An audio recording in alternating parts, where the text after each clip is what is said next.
ചേട്ടാ നമസ്കാരം. നമസ്കാരം. ചേട്ടാ, യുദ്ധം കഴിഞ്ഞ 24 മണിക്കൂർ നോക്കുകയാണെങ്കിൽ ഭീകരമായിട്ടുള്ളൊരു രൂപം പ്രാപിച്ചിട്ടുണ്ട് എന്ന് തന്നെ നമുക്ക് പറയേണ്ടി വരും. അടിസ്ഥാന സൗകര്യങ്ങളെ ആക്രമിക്കാനുള്ള രീതിയിലേക്ക് കാര്യങ്ങൾ നീങ്ങിയിരിക്കുകയാണെന്നാണ് നമുക്ക് മനസ്സിലാകുന്നത്. അതായത് ഇറാൻ യുദ്ധത്തിന്റെ മുഴുവൻ തന്ത്രവും മാറ്റി. ഇത് മാറ്റിയത് അമേരിക്ക ഇറാനെ ശിലായുഗത്തിലേക്ക് തള്ളിവിടുമെന്ന് പറഞ്ഞതിന് ശേഷം ഇപ്പോൾ കുവൈറ്റിലെ ഒരു ജലശുദ്ധീകരണ പ്ലാന്റും യു എയിലെ അബുദാബിയിലെ ഒരു ഗ്യാസ് പ്ലാന്റും ഇറാൻ ആക്രമിച്ചിട്ടുണ്ടെന്ന് റിപ്പോർട്ട് പുറത്തു വരുന്നു. അടിസ്ഥാന സൗകര്യ യുദ്ധത്തിന്റെ രൂപമെടുത്തു. കൂടാതെ ഇസ്രായേലി ഡ്രോൺ നിർമ്മാണ ഫാക്ടറി തകർത്തതിലൂടെ ഇറാന് വലിയ തിരിച്ചടി നേരിടേണ്ടി വന്നു എന്നുള്ള റിപ്പോർട്ടുകൾ പുറത്തു വരുന്നുണ്ട്. ഇനി ഇത് മാത്രമല്ല, യുദ്ധത്തിന്റെ മറ്റൊരു അപ്ഡേറ്റ് നോക്കുകയാണെങ്കിൽ പാകിസ്ഥാനാണ് യുദ്ധത്തിൽ സമ്പൂർണ്ണമായിട്ട് കുടുങ്ങിയിരിക്കുന്നത് എന്നുള്ള റിപ്പോർട്ടുകൾ ഇപ്പോൾ പുറത്തു വരികയാണ്. അത് പറയാനുള്ള ഒരു പ്രധാനപ്പെട്ട കാരണം, കഴിഞ്ഞ ദിവസം നമ്മൾ ഒരു വാർത്ത കൊടുത്തിരുന്നു. അതായത് ഈ ഗൾഫ് രാജ്യങ്ങളുടെ കയ്യിൽ നിന്നും ഈ അമേരിക്കയ്ക്ക് ചെലവായ യുദ്ധത്തിന്റെ പൈസ തിരിച്ചു പിടിക്കാനായിട്ട് ട്രംപ് ഒരുങ്ങുന്നു എന്നുള്ളതാണ് ആ വാർത്ത. ഇപ്പോ UAE പാകിസ്ഥാനോട് പറഞ്ഞിരിക്കുകയാണ്, നമുക്ക് പൈസയുടെ കുറച്ച് ഷോർട്ടേജ് ഉണ്ട്, നമ്മൾ നൽകിയ പണം ഉടനെ പാകിസ്ഥാൻ തിരിച്ചു തരണം എന്ന് പറഞ്ഞുകൊണ്ട്. അപ്പൊ പാകിസ്ഥാൻ പറയുന്നു, ഇല്ല, ഞങ്ങൾ യുദ്ധമൊക്കെ നിർത്തിത്തരാം, ഞങ്ങളിവിടെ ഇറാനുമായിട്ട് ചർച്ചകളൊക്കെ നടത്തിക്കൊണ്ടിരിക്കുകയാണല്ലോ, ഇറാനുമായിട്ട് ചർച്ചകളൊക്കെ നടത്തി ഈ യുദ്ധം നമ്മൾ തീർത്തു തരാം, നിങ്ങൾ വിഷമിക്കാതിരിക്കുക എന്ന് പറഞ്ഞു. UAE കേൾക്കുന്നില്ല. UAE പറഞ്ഞു, ഇല്ല, തന്ന പണം തിരികെ തരുമെന്ന് പറയുന്നു. അതിനിടയിൽ UAE വേറൊരു കാര്യം കൂടെ പറഞ്ഞിട്ടുണ്ട്, നിങ്ങളുടെ മധ്യസ്ഥതാ ശ്രമമൊക്കെ അവിടെ പരാജയപ്പെട്ടതായിട്ട് ഞങ്ങൾ അറിഞ്ഞു, അമേരിക്കയുടെ നിബന്ധനകളെല്ലാം തന്നെ ഇറാൻ നിരസിച്ച് പാകിസ്ഥാനോട് ഇറങ്ങി പുറത്തു പോകാനായിട്ട് പറഞ്ഞിരിക്കുകയാണെന്നുള്ള റിപ്പോർട്ട് പുറത്തു വരുന്നുണ്ട്. പാകിസ്ഥാൻ സമ്പൂർണ്ണമായി തകർന്നടിഞ്ഞു എന്ന് തന്നെ അതിനകത്ത് പറയേണ്ടി വരും. ഇതിന് ഇടയിൽ നമുക്ക് കുറച്ച് സന്തോഷ വാർത്തയുണ്ട്. അതായത് ഇന്ത്യൻ മഹാരാജ്യത്തിന് കുറച്ച് സന്തോഷ വാർത്തയുണ്ട്. ആ സംഭവം എന്ന് പറഞ്ഞു കഴിഞ്ഞാൽ, ഈ തുർക്കിയായിട്ട് എപ്പോഴും ചേർന്ന് നിൽക്കുന്ന തുർക്കിയുടെ ഭയങ്കര വിശ്വസ്തമായിട്ടുള്ള രാജ്യമാണ് അസർബൈജാൻ. ഈ അസർബൈജാൻ ഇപ്പോൾ ഇന്ത്യയുമായിട്ട് കൂട്ടുകൂടാൻ തയ്യാറാണ് എന്ന് പറഞ്ഞ് രംഗത്തെത്തിയിട്ടുണ്ട്. അതൊരു വലിയ വാർത്തയായിട്ടാണ് എനിക്ക് തോന്നുന്നത്. കാരണം ഓപ്പറേഷൻ സിന്ദൂറിൽ ഇന്ത്യയെ പിന്നിൽ നിന്ന് കുത്തിയ രാജ്യം ഇപ്പോൾ ഇന്ത്യക്ക് പിന്തുണയുമായി നമ്മളുമായിട്ട് കൈകോർക്കുന്നു. പുതിയ യുഗത്തിന്റെ തുടക്കം എന്ന് പറഞ്ഞാണ് പാശ്ചാത്യ മാധ്യമങ്ങളും നമ്മുടെ നാഷണൽ മീഡിയാസും ഇത് പുറത്തുവിട്ടിരിക്കുന്നത്. 2025 പാകിസ്ഥാനെയും പാക് അധീന കശ്മീരിലെയും തീവ്രവാദ കേന്ദ്രങ്ങളിൽ ഇന്ത്യ ഓപ്പറേഷൻ സിന്ദൂർ നടത്തിയപ്പോൾ ഇവർ നമുക്കെതിരായിരുന്നു. ഇന്ത്യയും അസർബൈജാനും തമ്മിൽ ഇപ്പോൾ ഒരു പുതിയൊരു ബന്ധം തുടങ്ങുകയാണ്. കാരണം ബന്ധം തുടങ്ങിയേ പറ്റുള്ളൂ എന്നുള്ള എൻ്റെ ഒരു ഇതെന്ന് പറയുന്നത്. കാരണം ഈ അസർബൈജാനും അടിച്ചു ഉരുട്ടിയതാണ് ഇന്ത്യ തന്നെ അടിച്ചുരുട്ടി എന്ന് പറഞ്ഞത്. കാരണം അർമേനിയെ ഒരു സമയത്ത് അസർബൈജാനും തുർക്കിയും ചേർന്ന് ആക്രമിച്ചുകൊണ്ടിരുന്നപ്പോൾ അർമേനിയയ്ക്ക് ബ്രഹ്മോസും പിനാകയും കൊടുത്ത് പ്രസിഷൻ സ്ട്രൈക്ക് നടത്തി അസർബൈജാനെ അടിച്ച് ഷെഡി കയറ്റാനായിട്ട് സഹായിച്ചത് ഇന്ത്യയാണ്. അപ്പൊ ഈ ഒരു സാഹചര്യത്തിൽ അസർബൈജാൻ ഇന്ത്യയുടെ ബാക്ക് ഡോറിൽ വന്ന് ഞങ്ങൾ കൂടെ ആയുധം തരുമോ എന്ന് ചോദിച്ചിരുന്നു. നമ്മൾ കൊടുത്തില്ല. ഇപ്പോൾ ഇന്ത്യയുടെ ഫ്രണ്ട് ഡോറിൽ വന്ന് നമ്മൾ സഹായഹസ്തം നീട്ടുകയാണ്. അതിന്റെ കൂട്ടത്തിൽ മാലിദ്വീപും ബംഗ്ലാദേശും നമ്മളോട് എന്തെങ്കിലും തരണം എന്ന് പറഞ്ഞ് രംഗത്തെത്തിയിരിക്കുകയാണ്. എണ്ണയെങ്കിൽ എണ്ണ, പിണ്ണാക്കെങ്കിൽ പിണ്ണാക്ക് എന്ന് പറഞ്ഞെത്തിയിരിക്കുകയാണ് എന്നുള്ള റിപ്പോർട്ടും പുറത്തു വരികയാണ്. അപ്പോൾ ഈ ഒരു സാഹചര്യത്തിൽ മിഡിൽ ഈസ്റ്റിൽ യുദ്ധം അതിഭീകരമായിട്ട് ഉയർന്നുകൊണ്ടിരിക്കുമ്പോൾ നമുക്ക് നമ്മുടെ രാജ്യത്ത് അപ്രതീക്ഷിതമായിട്ടുള്ള നീക്കങ്ങളാണ് പലതും നടക്കുന്നത്. എന്തായിരിക്കും ഇനി ഈ യുദ്ധത്തിന്റെ പരിണിതമായിട്ടുള്ള ഫലം ഇനി വരാൻ പോകുന്നത്? ഇതൊരു അടിസ്ഥാന സൗകര്യ യുദ്ധത്തിന്റെ രൂപത്തിലേക്ക് മാറിയ സ്ഥിതിക്ക് വലിയ ഒരു നാശനഷ്ടം ഉണ്ടാകാനുള്ള സാധ്യതയുണ്ടോ? എന്തായിരിക്കും ഇതിന്റെ ഭാവി? കഴിഞ്ഞ ദിവസം ഇറാന്റെ പാർലമെന്റ് സ്പീക്കർ മുഹമ്മദ് ബാഗർ ഗലിബാഫ് അദ്ദേഹത്തിന്റെ ഒരു പ്രസ്താവന വന്നു. അദ്ദേഹം പറഞ്ഞത്, ഹോർമുസ് കടലിടുക്ക് മാത്രമല്ല, ഞങ്ങൾ മറ്റൊരു ജലപാത കൂടി ബ്ലോക്ക് ചെയ്യുകയാണ്.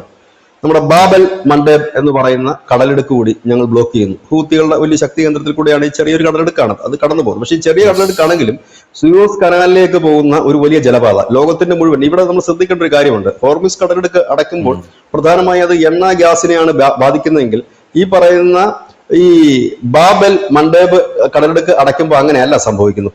പകരം അതുവഴിയാണ് അരി, ഗോതമ്പ്, വളം ഇതെല്ലാം ആഫ്രിക്ക, ഏഷ്യ, യൂറോപ്പ് തുടങ്ങിയ രാജ്യങ്ങളിലേക്ക് പോകുന്ന പ്രധാനപ്പെട്ട ലോകത്തിന്റെ ഒരു ജലപാതയാണ്. അപ്പൊ അതും കൂടെ ബ്ലോക്ക് ആയി കഴിഞ്ഞാൽ എന്ത് സംഭവിക്കും എന്നുള്ളത് ലോകം ഭീതിയോടെ നോക്കുന്ന ഒരു കാര്യമാണ്. ഇതിനിടെ ശ്രീമാൻ ഡൊണാൾഡ് ട്രംപിന്റെ ഒരു പ്രസ്താവന വന്നിട്ടുണ്ട്. ഡൊണാൾഡ് ട്രംപ് പറഞ്ഞ എല്ലാ രാജ്യങ്ങളും എണ്ണയൊക്കെ സൂക്ഷിച്ചു വെച്ചോണം എന്നാണ് പറഞ്ഞിരിക്കുന്നത്. അതായത് വലിയൊരു ബ്ലോക്ക് വരുന്നുണ്ട്, വലിയൊരു തടസ്സം വരുന്നുണ്ട് എന്ന് പറഞ്ഞു. ഞാൻ ഇതിനോട് ചേർത്ത് വായിക്കാൻ ആഗ്രഹിക്കുന്ന വാർത്തയാണ് ധനുഷ് പറഞ്ഞ അസർബൈജാന്റെ വാർത്ത. ഇന്ത്യയെ സംബന്ധിച്ച് ഇന്ത്യയോട് ചേർന്ന് നിൽക്കുന്ന രാജ്യങ്ങൾക്ക് അവരുടെ പ്രതിസന്ധി ഘട്ടങ്ങൾ ഭക്ഷണമായാലും മരുന്നായാലും അത്യാവശ്യത്തിന് ക്രൂഡ് ഓയിൽ ആയാലും ഒക്കെ നൽകുന്ന ഒരു രാജ്യമാണ്. നമ്മൾ ശ്രീലങ്കയെ കണ്ടു, നമ്മളെ ചീത്ത വിളിച്ചുകൊണ്ടിരുന്നത്. ബംഗ്ലാദേശിനെ കണ്ടു, നമ്മുടെ നരേന്ദ്രമോദിക്കെതിരെ വലിയ കോലാഹലം ഉണ്ടാക്കിയ മാൽദീവ്സിന് നമ്മളത് കൊടുത്തു കഴിഞ്ഞിരിക്കുന്നു. അങ്ങനെ വിവിധ രാജ്യങ്ങൾക്ക് നമ്മൾ കൊടുക്കുന്നു. യുദ്ധം കൊടുമ്പിരി കൊള്ളുന്ന ഇറാനിലേക്ക് നമ്മുടെ രാജ്യം മരുന്നുകൾ കയറ്റി അയച്ചിരിക്കുന്നു, മരുന്നുകൾ അവർക്ക് നൽകുന്നുണ്ട്, അതിനവർ നന്ദിയും പറഞ്ഞു. ഈ സാഹചര്യത്തിൽ നാളെ ലോകത്തൊരു വലിയ പ്രതിസന്ധി രൂപപ്പെട്ടാൽ, ഒരു വലിയ ഒരു അസ്ഥിരത രൂപപ്പെട്ടു കഴിഞ്ഞാൽ അവിടെ അവർക്ക് ഉറ്റുനോക്കാനുള്ള രാജ്യം, അസർബൈജാൻ ഉറ്റുനോക്കാനുള്ള രാജ്യം ഇന്ത്യ മാത്രമേ ഉള്ളൂ. കാരണം പാകിസ്ഥാനെ സപ്പോർട്ട് ചെയ്തുകൊണ്ട് അസർബൈജാനെ സംബന്ധിച്ച് ഒരു കിണ്ടിയും കിട്ടാൻ പോകുന്നില്ല എന്നുള്ളതാണ്. ഒന്നും കിട്ടുന്നില്ല അവിടുന്ന്. കാരണം ഈ വയറാണല്ലോ ഏറ്റവും വലിയ വിഷയം, അത് കിട്ടുന്നില്ല. രണ്ടാമത്തെ കാര്യം എന്തായാലും മുമ്പ് സൂചിപ്പിച്ചത് കണക്ക് ഈ അർമേനിയക്ക് കൂടുതൽ ആധുനിക ആയുധങ്ങൾ നൽകിക്കൊണ്ട് ഇന്ത്യ നടത്തിയ, അസർബൈജാനിൽ ഇന്ത്യ നടത്തിയ ഒരു വലിയ ഓപ്പറേഷൻ എന്ന് പറയുന്നത്, ഇന്ത്യ നേരിട്ടല്ലാതെ അർമേനിയെ കൊണ്ട് ഈ അസർബൈജാനെ നന്നായി അടിച്ച അസർബൈജാൻ ഏതാണ്ട് ഒരു പരുവത്തിലായിപ്പോയി.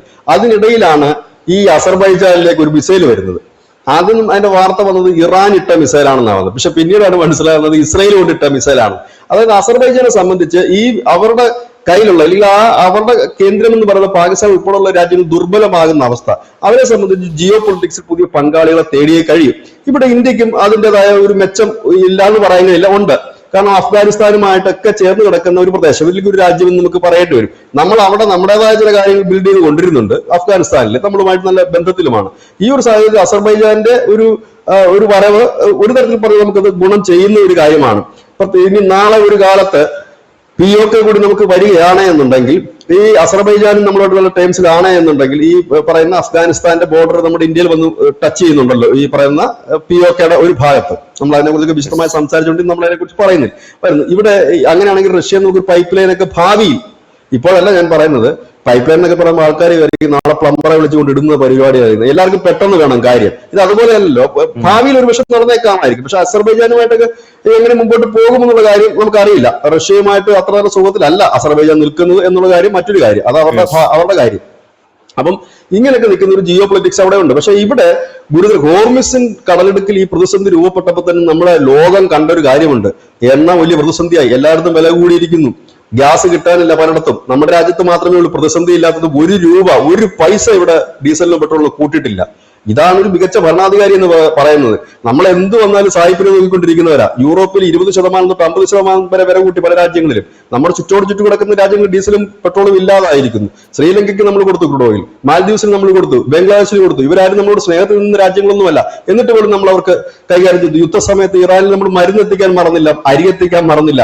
ഇതൊക്കെ നിൽക്കുന്ന ഒരു സാഹചര്യം ഇവിടെ. പക്ഷെ ഈ പറയുന്ന രണ്ടാമത്തെ ചെങ്കടലിലുള്ള ഈ ജലപാത, ഈ പറയുന്ന ബാബൽ മണ്ടേബ് എന്ന് പറയുന്ന ഈ കടലെടുക്ക്, അതും കൂടി ക്ലോസ് ചെയ്യാമെന്നുണ്ടെങ്കിൽ വലിയ പ്രതിസന്ധി ആയിരിക്കും. കാരണം ഞാൻ നേരത്തെ പറഞ്ഞതൊക്കെ തന്നെ ഈ LPGയോ ഇല്ലെങ്കിൽ പറയുന്ന കുടോയിലോ ഒന്നുമല്ല. അതിനപ്പുറത്തേക്ക് അരിയും മനുഷ്യന്റെ ഭക്ഷ്യവസ്തുക്കളുണ്ടല്ലോ, ഇല്ലെങ്കിൽ ഈ കർഷകർക്ക് ഈ കൃഷി ചെയ്യാനുള്ള വളം, മരുന്ന്, ഇതൊന്നും പിന്നെ ഒരു മൂവ്മെന്റ് ഉണ്ടാകാത്തൊരു സാഹചര്യം വരും. അങ്ങനെ മൂവ്മെന്റ് ഉണ്ടായില്ലെങ്കിൽ സംഭവിക്കുന്ന വെച്ചാൽ ഈ വൻകരകളൊക്കെ വ്യത്യസ്തമായി തന്നെ നിലകൊള്ളേണ്ടി വരും. യൂറോപ്പിലേക്ക് ചരക്കുകൾ എത്തുന്നില്ല, അവിടെ നിന്ന് ഇങ്ങോട്ടുള്ള ചരക്കുകൾ എത്തുന്നില്ല, ആഫ്രിക്കയിലേക്ക് പോകുന്നില്ല.